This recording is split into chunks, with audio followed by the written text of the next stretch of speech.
warahmatullahi wabarakatuh. Saya Naila Hasanah dari kelompok 7 akan mempresentasikan materi dengan tema sistem pengendalian manajemen. Sebelum membahas mengenai sistem pengendalian manajemen, kita perlu tahu definisi sistem pengendalian manajemen, terutama definisi sistem. Sistem adalah suatu kegiatan yang telah ditentukan caranya dan biasanya dilakukan berulang-ulang. Menurut Suadi, sistem adalah sekelompok komponen yang masing-masing saling menunjang, saling berhubungan maupun tidak, yang keseluruhannya merupakan sebuah kesatuan. Sedangkan pengendalian adalah proses mengarahkan sekumpulan variabel untuk mencapai tujuan atau sasaran yang telah ditetapkan sebelumnya. Menurut ahli, yaitu menurut Hansen dan Moen, pengendalian adalah proses penetapan standar dengan menerima umpan balik berupa kinerja sesungguhnya dan mengambil tindakan yang diperlukan jika kinerja sesungguhnya berbeda secara signifikan dengan yang direncanakan sebelumnya. Berikutnya, pengertian manajemen. Menurut para ahli, menurut Terteri, manajemen merupakan suatu proses khas yang terdiri dari tindakan-tindakan perencanaan, pengorganisasian, penggerakan, dan pengendalian yang dilakukan untuk menentukan serta mencapai sasaran-sasaran yang telah ditentukan melalui pemanfaatan sumber daya manusia dan sumber-sumber daya lainnya. Menurut James F. Stoner, manajemen adalah proses perencanaan, pengorganisasian, dan penggunaan sumber daya organisasi lainnya agar mencapai tujuan organisasi yang telah ditetapkan. Dengan demikian, istilah manajemen mengacu pada suatu proses mengkoordinasi dan mengintegrasikan kegiatan-kegiatan kerja agar diselesaikan secara efisien dan efektif dengan dan melalui orang lain. Dengan demikian, pengendalian manajemen adalah proses untuk memotivasi dan memberikan semangat orang-orang yang melaksanakan kegiatan-kegiatan untuk mencapai tujuan organisasi. Sedangkan sistem pengendalian manajemen adalah suatu proses dan struktur yang tertata secara sistematik yang digunakan manajemen untuk pengendalian manajemen. Berikutnya ada elemen-elemen sistem pengendalian manajemen. Yang pertama ada pelacak atau detektor, yaitu alat untuk mengidentifikasi apa yang sesungguhnya terjadi dalam proses pengendalian dalam organisasi.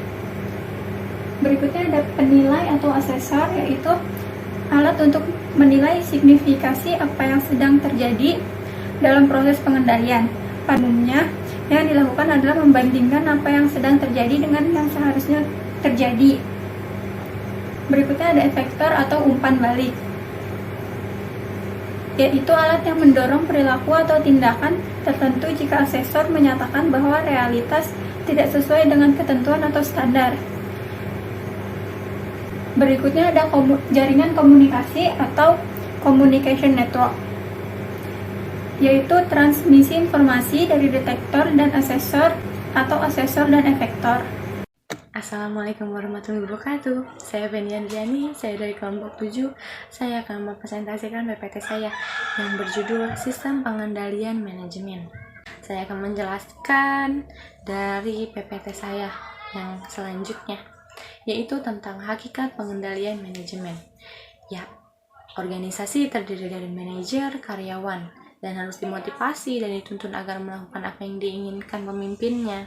Dan harus dikoreksi juga jika menyimpang dari arah pencapaian tujuan organisasi tersebut. Dasar dari semua proses pencapaian tujuan organisasi yaitu pengendalian adalah pemikiran untuk mengarahkan suatu variabel atau sekumpulan variabel guna mencapai tujuan tertentu.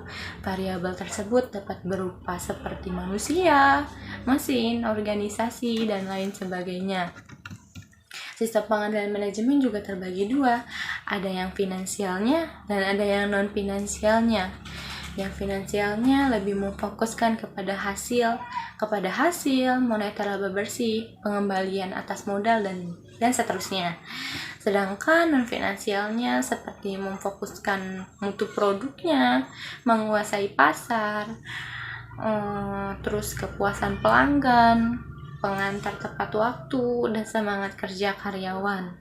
Seperti yang bisa kita lihat dalam suatu produk, kita menginginkan hasil yang memuaskan, betul. Dan kita juga ingin menjamin kalau produk kita itu bermutu. Tetapi kita juga harus lihat di non finansialnya, produk kita bermutu atau tidak saat dikeluarkan. Kita sudah menguasai pasar atau belum? Jika sudah, itu akan menjadi perkembangan kita. Jika produknya sudah bermutu, kita bisa menjelaskan dan menjamin kepada semua pelanggan dan produsen bahwa produk kita ini bermutu untuk dikeluarkan dijual. Yang ketiga, ada kepuasan pelanggan. Di saat kita mengeluarkan produk, justru yang faktor pertama itu pelanggannya akan merasa puas atau tidak di saat produk kita dijual atau dibeli oleh mereka. Tetapi sebaliknya, jika produk yang kita keluarkan tidak bisa memuaskan mereka, kita tidak akan pernah berkembang atas produk apa yang kita keluarkan. Tetapi kita seharusnya mengoreksi diri kita atau mengoreksi produk kita yang dikeluarkan sudah bermutu atau belum, sudah layak untuk dibeli oleh pelanggan atau belum, atau malah sebaliknya. Begitu. Pengantarannya harus tepat waktu. Ya, betul. Memang harus tepat waktu. Karena kenapa? Pelanggan tidak mau menunggu berlama-lama. Begitu ya.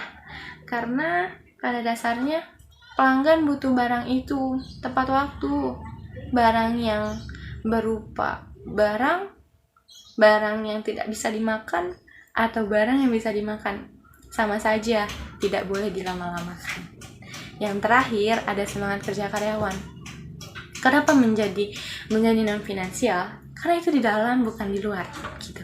Karena kenapa semangat kerja karyawan itu menjadi non finansial? Karena bagaimana kita bisa berkembang, gimana kita bisa mengembangkan produk tersebut, gimana kita bisa menjamin ke produsen kalau produk kita bermutu, kalau kerja karyawannya saja malas-malasan dan tidak ada hasilnya. Malah sebaliknya, bagaimana kita bisa menjamin mereka gitu. Gimana kalau produk kita tidak bisa berkembang, kalau karyawannya aja malas-malasan? Gimana kita mau berkembang? Gimana kita mau melanjutkan proses itu? Gimana kita mau melanjutkan tujuan kita dari awal tuh ingin menjadikan produk kita tuh terus berkembang. Tetapi kerja karyawannya saja malas-malasan. Assalamualaikum warahmatullahi wabarakatuh. Saya Rani Rialsa dari kelompok 7.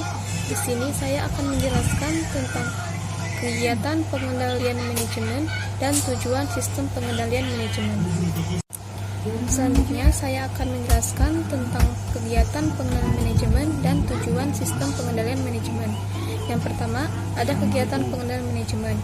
Pengendalian manajemen terdiri dari beberapa kegiatan yang meliputi: 1. Merencanakan aktivitas yang seharusnya dilakukan oleh organisasi.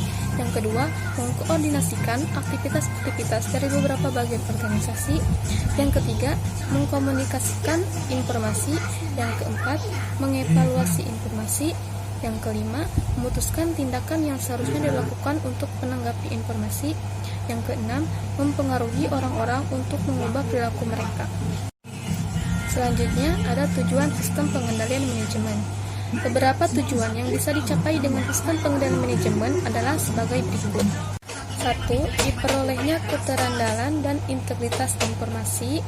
Yang kedua, kepatuhan pada kebijakan, rencana, prosedur, peraturan, dan ketentuan yang berlaku. Yang ketiga, melindungi aset organisasi. Yang keempat, pencapaian kegiatan yang efisien dan efektif.